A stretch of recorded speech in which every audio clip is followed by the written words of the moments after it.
ഞാൻ പ്രവാസ ലോകത്തേക്ക് ആദ്യമായാണ് ഞാൻ അക്കരെ കടക്കുന്നത്.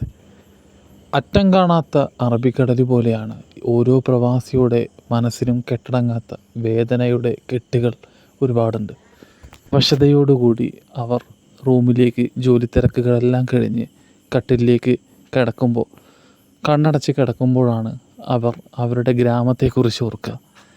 ആ കണ്ണടയ്ക്കുമ്പോഴാണ് അവരുടെ ഗ്രാമത്തിൻ്റെ പച്ചപ്പും നാട്ടു ഇടവഴികളിലും അതുപോലെ തന്നെ കുട്ടിക്കാലത്ത് കളിച്ച ചില കളിസ്ഥലങ്ങളുമാണ് ഏതൊരു പ്രവാസിയുടെ മനസ്സിലേക്ക് കടന്നു വരിക. പിന്നെ കുറേ കൂടപ്പിറപ്പുകളെ, ഭാര്യയുടെ മക്കളെ, വാപ്പാൻ്റെ ഉമ്മാൻ്റെ ഒക്കെ മുഖം. എൻ്റെ യാത്ര എന്ന് പറയുന്നത് ഞാൻ ഉംറ ചെയ്യാൻ വേണ്ടിയാണ്. ഫാമിലിയൊക്കെ ഉംറ ചെയ്യാൻ വേണ്ടി ആദ്യമായാണ് ഞാൻ അക്കരെ കിടക്കുന്നതെങ്കിലും അൽഹംദുലില്ലാഹ് ഇങ്ങനെയൊരു കാര്യത്തിനാണ് ആദ്യമായിട്ട് കിടക്കുന്നത്. ജോലിക്ക് വേണ്ടിയിട്ടല്ല, ഉംറ ചെയ്യണം എന്നൊക്കെയുള്ള നെയ്ത് വെച്ചിട്ട് തന്നെയാണ് ഞങ്ങൾ. അപ്പോൾ എന്തായാലും കാര്യമായി എല്ലാവരുടെ ദുആയും ഉണ്ടാവണമെന്ന് താഴ്മയോടുകൂടി അപേക്ഷിക്കുന്നു. അപ്പോൾ ഇവിടെ നമുക്കൊരു സുഹൃത്തിനെ കിട്ടിയിട്ടുണ്ട്. അപ്പോൾ ഹായൊക്കെ തന്നിട്ടുണ്ട്.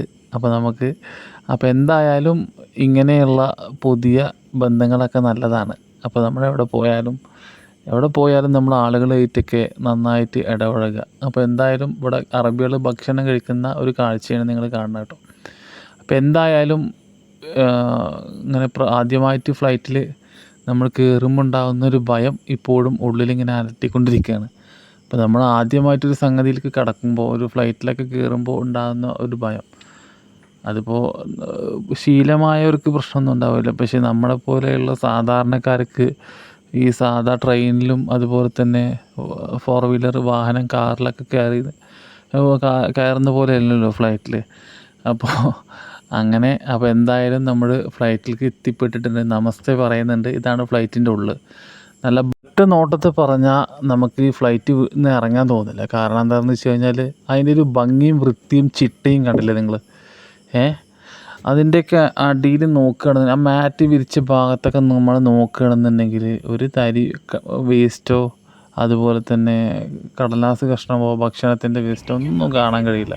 അപ്പോൾ നല്ല വിശാലമായിട്ടുള്ള സീറ്റും കാര്യങ്ങളൊക്കെയാണ്, ലൈറ്റ് വർക്ക് കാര്യങ്ങളൊക്കെ ഉണ്ട്. അപ്പോൾ ഇതിപ്പോൾ ഞാൻ ഇങ്ങനെ ഇവിടെ അവതരിപ്പിക്കാനൊരു കാരണമുണ്ട്. കാരണം എന്താ, ഞാൻ ആദ്യമായിട്ട് തന്നെ ഫ്ലൈറ്റിൽ കയറുന്നത്. അപ്പോൾ അതിൻ്റെ ഒരു ആകാംക്ഷയും കൗതുകവും ഒക്കെ ഉണ്ട്. അതാണ് ഇങ്ങനെ ഞാൻ വീഡിയോയിൽ അവതരിപ്പിക്കുന്നത് കേട്ടോ. എന്തായാലും ആദ്യമായിട്ട് ഫ്ലൈറ്റിൽ കയറുന്നതിൻ്റെ ത്രില്ലും ഉണ്ട്, അതുപോലെ തന്നെ ഭയമുണ്ട്. ചില ആളുകളൊക്കെ പറയാറുണ്ട്, എന്താ ഫ്ലൈറ്റിൽ കയറുമ്പോൾ ഫ്ലൈറ്റ് പും എന്നിട്ട് പൊങ്ങുമ്പോൾ ഒരു ചാടി കുലുക്കൊക്കെ ഉണ്ട് എന്നൊക്കെ. അപ്പോൾ അങ്ങനെയൊക്കെ നമുക്ക് കേൾക്കുമ്പോൾ പേടിയാകും. പക്ഷെ എന്തായാലും നമുക്ക് അനുഭവിച്ചറിയാം. അപ്പോൾ ഫ്ലൈറ്റിൽ കയറിയല്ലോ. ഞാനിരിക്കുന്ന ആ വിൻഡോയിലൂടെ പുറത്തെ ആ കാഴ്ചകളൊക്കെ ഇങ്ങനെ പകർത്തുകയാണ് നിങ്ങൾക്ക് വേണ്ടിയിട്ട്. അപ്പോൾ എന്തായാലും നമ്മുടെ ഫ്ലൈറ്റ് ഇങ്ങനെ പറന്ന് തുടങ്ങിയിട്ടുണ്ട് കേട്ടോ. അപ്പോൾ ആകാംക്ഷയോട് കൂടി, ത്രില്ലിങ്ങോട് കൂടിയിട്ട് ഞാൻ ഈ യാത്ര നന്നായി ആസ്വദിക്കുന്നുണ്ട്. കാരണം ഇതാദ്യമായിട്ടാണല്ലോ ഫ്ലൈറ്റിൽ കയറുന്നത്. അപ്പോൾ ആ ഒരു ത്രില്ലുണ്ട്. അപ്പോൾ ഏകദേശം ഫ്ലൈറ്റ് മെല്ലെ പറന്ന് തുടങ്ങിയിട്ടുണ്ട്. നമ്മളെ അലട്ടിക്കൊണ്ടിരിക്കുന്ന ഒരുപാട് പ്രശ്നങ്ങൾക്ക് വലിയ പരിഹാരമാണ് യാത്ര. യാത്ര എന്നുള്ളത് ഒരു മരുന്നാണ്.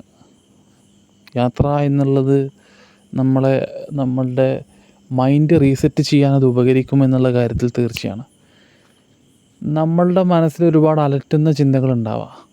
അതെപ്പോഴും അതിനെക്കുറിച്ച് ചിന്തിച്ചിരുന്ന് നമ്മളെ സമയം വേസ്റ്റാക്കുന്നതിന് നല്ലത് നമ്മളുടെ മൈൻഡൊക്കെ റീസെറ്റ് ചെയ്യാൻ നല്ല പച്ചപ്പുകൾ നിറഞ്ഞ സ്ഥലങ്ങളിലേക്ക് നമ്മൾ യാത്ര ചെയ്യുക. അല്ലെങ്കിൽ യാത്രകൾ, അതായത് യാത്ര ചെയ്യാത്തവൻ എന്ന് പറഞ്ഞാൽ കെട്ടിക്കിടക്കുന്ന വെള്ളം കണ്ടിട്ടില്ലേ, അതുപോലെയാണ് അതിൻ്റെ അവസ്ഥ. എന്താണ് അത്? ദുർഗന്ധം വന്നും വേസ്റ്റുകൾ അടിഞ്ഞു കൂടിയും ആ വെള്ളത്തെ കാണാനൊരു ഭംഗി ഉണ്ടാവില്ല. അതിൻ്റെ ആ ഭാഗത്തേക്കൊരു മനുഷ്യനെടുക്കില്ല. പക്ഷേ ഒഴുകുന്ന വെള്ളത്തെ നോക്കൂ, അതെപ്പോഴും ക്ലാരിറ്റി ഉള്ളതാവും. അതാണ് നമ്മൾ ഈ യാത്ര എപ്പോഴും ചെയ്യുക. നമ്മളുടെ മനസ്സൊക്കെ നല്ല ഫ്രഷായി വരികയും അതുപോലെ തന്നെ നമുക്ക് നല്ല ഉന്മേഷവും വരും. ഓരോ കാര്യങ്ങൾ ആലോചിച്ച് ചടഞ്ഞു കൂടിഞ്ഞ് ഇരിക്കുന്നതിനേക്കാൾ നല്ലതാണ് യാത്ര ചെയ്യുക എന്ന് പറയും. അപ്പോൾ ഏതായാലും എല്ലാവർക്കും ഈ ഒരു വീഡിയോ ഇഷ്ടപ്പെട്ടെന്ന് കരുതുന്നു. അപ്പോൾ എല്ലാവരും ഈ ചാനൽ സബ്സ്ക്രൈബ് ചെയ്യാൻ മറക്കരുത്. പുതിയ ഒരു വീഡിയോ ആയിട്ട് വരുന്നത് വരെ നന്ദി പറഞ്ഞുകൊണ്ട് ഈ ഒരു വീഡിയോ അവസാനിപ്പിക്കുന്നു.